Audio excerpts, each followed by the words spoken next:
បុផាព្រៃភ្នំបុផាក្រពុំ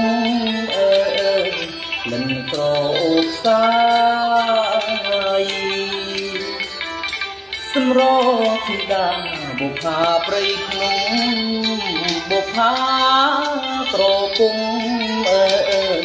លិនក្រអូបសាយក្រវ៉ាន់រំដួលដោយក្លិនឆោមឆាយក្រអូបតែនឆ្ងាយបងសុំស្នេហាក្រវ៉ាន់រំដួលដោយក្លិនឆោមឆាយក្រអូបតែនឆ្ងា